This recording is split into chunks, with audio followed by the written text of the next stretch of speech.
बहुत सारे लोग ये सवाल करते हैं कि डॉक्टर साहब मेरी बोन डेंसिटी कम हो गई है। अब बोन डेंसिटी कम होने का मतलब क्या होता है? सबसे पहले जानते हैं कि जब भी हमारे हड्डी को हम काम लेना बंद कर देते हैं, हम उसका ज़्यादा यूज़ नहीं करते, तो धीरे धीरे वहाँ पे जो मिनरल होता है वो कम होने लगता है और उसका जो लक्षण होता है सबसे ज़्यादा स्पाइन में दिखता है। यहाँ पे यदि आप देखेंगे तो ये नॉर्मल आपको जो स्पाइन की बोन दिख रही है, लेकिन ऊपर वाले हिस्से में आप देखेंगे तो ये पिचकी हुई है।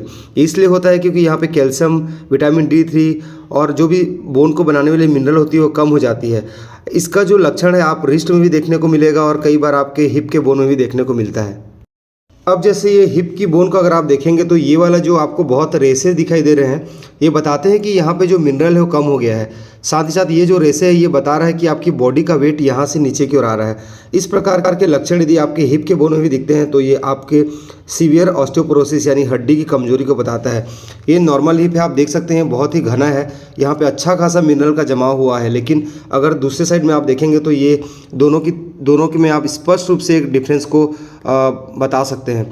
तो ये ऑस्टियोपोरोसिस को बताता है। दोस्तों, ऑस्टियोपोरोसिस एक बहुत ही कॉमन समस्या है, बल्कि ये कम्युनिटी वाली समस्या है जो अक्सर फीमेल्स में मेनोपॉजल के बाद यानी मासिक धर्म जब बंद हो जाता है तो उसमें देखने को मिलता है। मेल्स में भी ये कॉमन होता है और कई बार जब फ्रैक्चर के बाद मरीज बहुत दिन तक अपने हाथ पैर को नहीं चलाता तो भी यहाँ पे इस प्रकार की ऑस्टियोपोरोसिस वाली समस्या देखने को मिलती है। ये स्पाइन की जो बोन है बिल्कुल काली पड़ने लगती है और आप स्पष्ट रूप से देख पा रहे हैं अभी तो ये ठीक है, लेकिन अगर इस पर ज़्यादा वजन पड़ेगा तो धीरे धीरे पिचकने भी लग जाता है। तो ये सारे ऑस्टियोपोरोसिस के लक्षण होते हैं। इससे बचना कैसे है, इसके क्या क्या ट्रीटमेंट मॉडल होती है, मैं आगे आपको बताता हूँ।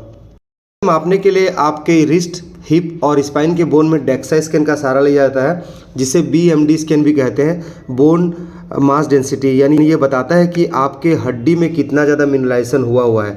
बहुत अगर मिनरलाइजेशन कम है तो उसे ऑस्टियोपोरोसिस बोलते हैं और अगर उसे थोड़ा ज़्यादा है तो ऑस्टियोपेनिया, और अगर प्रॉपर मिनरलाइजेशन हुआ है तो उसे नॉर्मल बोन की श्रेणी में रखा जाता है। एक बार इसमें पता लगने के बाद उसके हिसाब से ट्रीटमेंट ली जाती है, जो मैं आपको बताता हूँ क्या क्या इसके आगे ट्रीटमेंट है।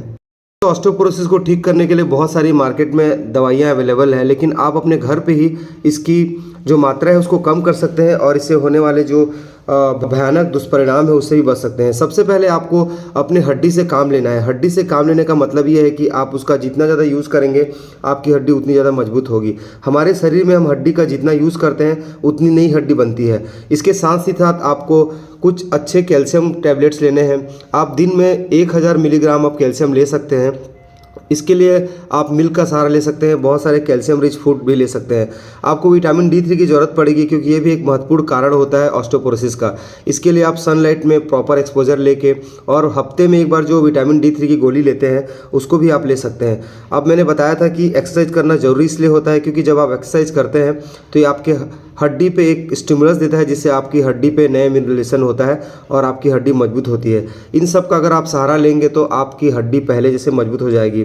इस बात का ध्यान रखें कि ऑस्टियोपोरोसिस के बहुत सारे कारण होते हैं, उसमें से बहुत लंबे समय तक स्टेरॉइड लेना, अपने शरीर का प्रॉपर से ध्यान न रखना और अल्कोहल, स्मोकिंग या फिर किसी लंबी बीमारी से जूझना भी इसका एक महत्वपूर्ण कारण हो सकता है। तो अपने कारणों को जानते हुए उस पर आप रोकथाम के उपाय करें और अपने घर पे जितना हो सके जो मैंने आपको विधि बताई है उसका अगर आप प्रॉपर फॉलो करेंगे तो ऑस्टियोपोरोसिस से आप बच सकते हैं। आई होप ये जानकारी आपके लिए अच्छी होगी। जानकारी आपको अच्छी लगी तो like, share and subscribe. Thank you very much.